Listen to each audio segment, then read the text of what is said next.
Olá, meu amigo, olá, minha amiga. Mais uma manhã, mais um dia começou. Nós estamos aqui juntos para estudar a palavra de Deus. Na verdade, para meditar no que Deus tem para falar para a gente neste dia, através do capítulo de hoje, que é o Salmo 101. Nós estamos no programa Reavivados por Sua Palavra, que a TV Novo Tempo coloca à sua disposição e eu estou aqui todos os dias para conversar contigo sobre esse assunto tão importante que nós ouvimos a palavra de Deus a cada manhã. Que assunto? Cada dia Deus nos revela, cada dia Deus nos mostra. E é isso aí, nós temos que priorizar a leitura da palavra de Deus, porque quando nós priorizamos a leitura da palavra de Deus, Deus fala conosco cada manhã. Então, vamos lá, você já começou o programa? Você tem lido a Bíblia todos os dias? Se você não começou, por favor, não deixe para amanhã, não deixe para depois. Começa hoje, lendo a Bíblia, estudando a palavra, porque Deus quer falar com você. E hoje nós vamos ler o Salmo 101. Você sabe, nós estamos meditando juntos no livro de Salmos. E hoje é o Salmo 101. O Salmo 101 tem 8 versículos, ele foi escrito por Davi. Ele é um salmo que revela os atributos do caráter de Deus. Ele começa já falando que Deus é bondade e é justiça. A palavra bondade também pode ser traduzida como amor. Então é como se o salmista Davi dissesse: Deus é amor, Deus é justiça. Essas são duas características do caráter de Deus, né? Ele é tanto amor, por isso nos salva, nos perdoa, redime a gente, morreu na cruz para nos salvar, mas também é justiça. A cruz revela amor e justiça. Aqui nós temos também outras declarações interessantes do Salmo 101. Por exemplo, no versículo 2 e 3, ele diz: Atentarei sabiamente ao caminho da perfeição.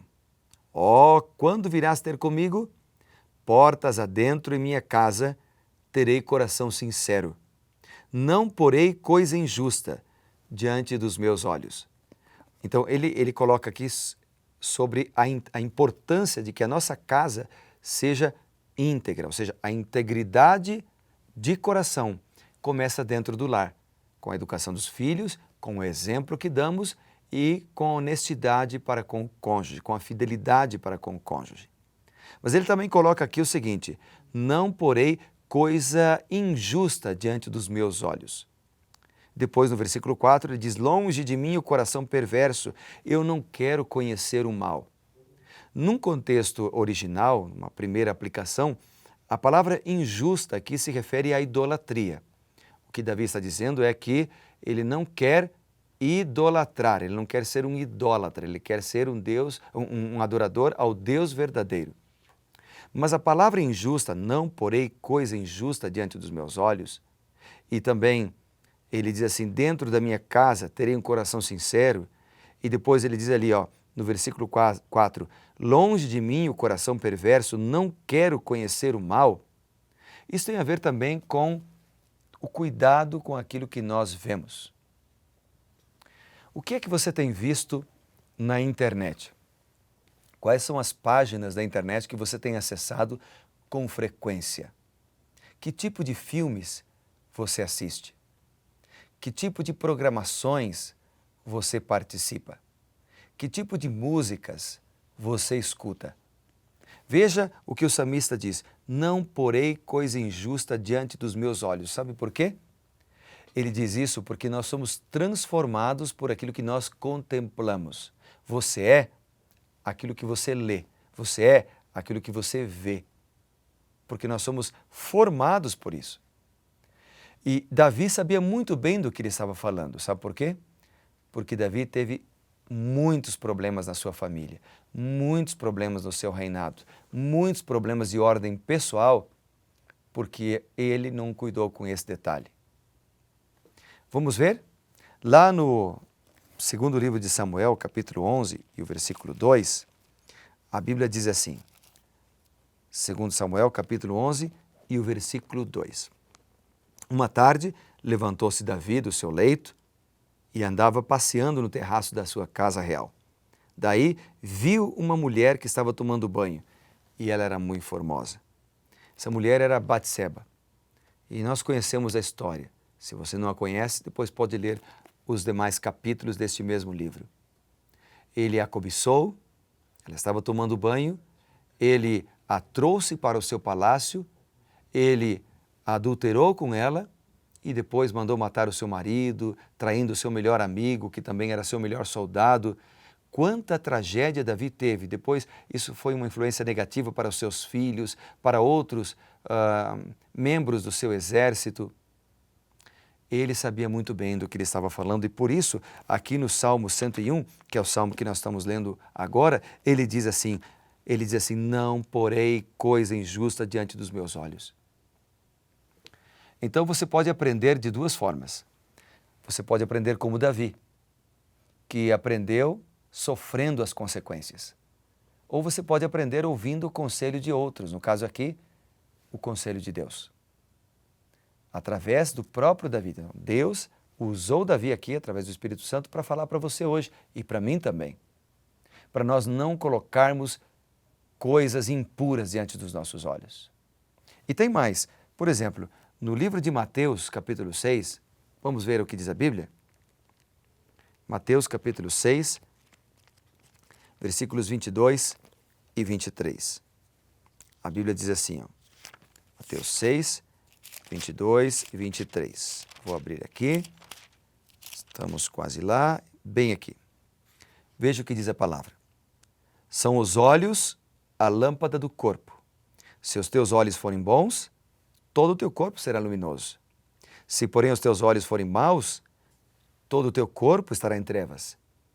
Portanto, caso a luz que em ti há sejam trevas, que grandes trevas serão. Percebe? O Jesus Cristo, ao falar sobre isso, ele estava falando para tomar cuidado com aquilo que nós vemos. Cuidado com aquilo que nós assistimos. Eu lembro de uma semana de oração que eu fiz em um bairro, em uma dessas cidades do Brasil.